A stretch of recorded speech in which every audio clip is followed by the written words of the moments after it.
नमस्कार। आप सबका मेरे अपने चैनल पर हार्दिक स्वागत है। यदि आपने अभी तक चैनल को लाइक और सब्सक्राइब नहीं किया है तो कृपया कर लें।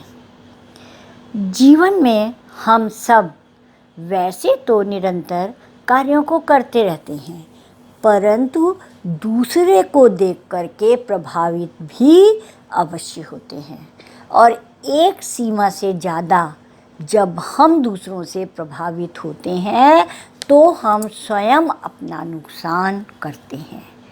आज आइए थोड़ा इसी पर चर्चा करते हैं कि हम तुलना में ना रहें, हम स्व में रहें। सुख दुख एक सापेक्ष भाव है। ये जो कुछ भी है तभी है जब इनके समानांतर किसी और को रखकर देखा जाए। एक ही व्यक्ति समय के बदलाव के साथ अपने सुखी और दुखी होने के एहसास को बदलता रहता है।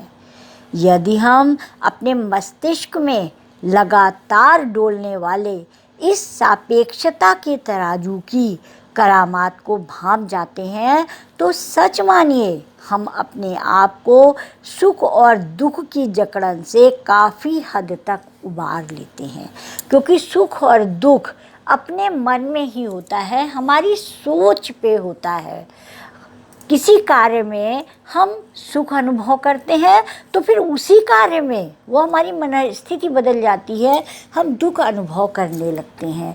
या इस बात को ऐसे समझिए कि मैं अपने आप में सुखी हूँ, पर तभी तक जब तक कि मुझे अपने से अधिक सुखी व्यक्ति नहीं मिल जाता, क्योंकि जैसे ही मुझे अपने से सुखी दिखता है मुझे अपनी कमी लगने लगती है और मैं दुखी हो जाता हूँ।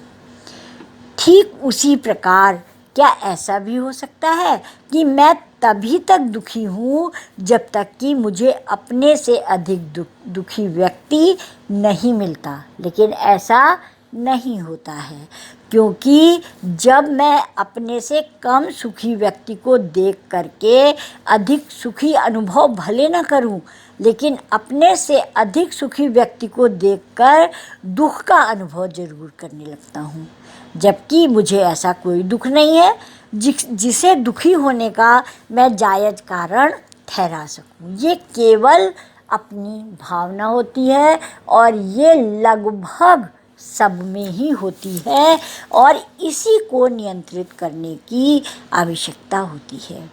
एक व्यक्ति की गरीबी की परिभाषा यह भी हो सकती है कि उस बेचारे के पास पुरानी मारुति कार है। सापेक्षता का यह सिद्धांत हमारे साथ ताउम्र चलता रहता है। जब तक मस्तिष्क में तुलना का यह गणित उपस्थित रहेगा तब तक मन कभी शांत नहीं रह सकता। आज हमारा जीवन घोर सापेक्षता का जीवन हो गया है। हम अपनी सफलता और उपलब्धियों का मूल्यांकन कहीं ना कहीं दूसरे को अपने सामने रख करके करते हैं। इसके परिणाम स्वरूप हम महत्वाकांक्षा के एक ऐसे ऊंचे शिखर पर जा बैठते हैं जहां से भले ही हमें नीचे देखने पर नीचे उपस्थित लोग अपने से बहुत बौने दिखाई पड़ते हों, पर हम यह भूल जाते हैं कि नीचे देखने वालों को हम भले ही ऊंचे बैठे दिखाई दें, लेकिन दिखते तो हम भी बौने ही हैं और सबसे अलग थलग भी। किसी भी प्रकार से यदि एक बार हमारे अंदर से सापेक्षता का यह बदलाव निकाल दिया जाए तो आप देखेंगे कि जीवन कितना सरल, उत्सवधर्मी, उल्लासपूर्ण और आनंदमय हो जाएगा।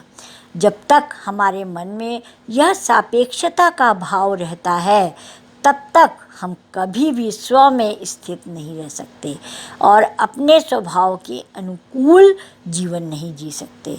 लेकिन यदि सापेक्षता ना रहे तो नदी की तरह हम प्रयास रहित जीवन जी सकते हैं।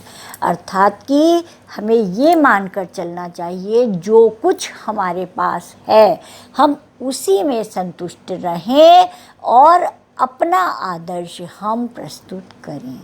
आज इतना ही। धन्यवाद।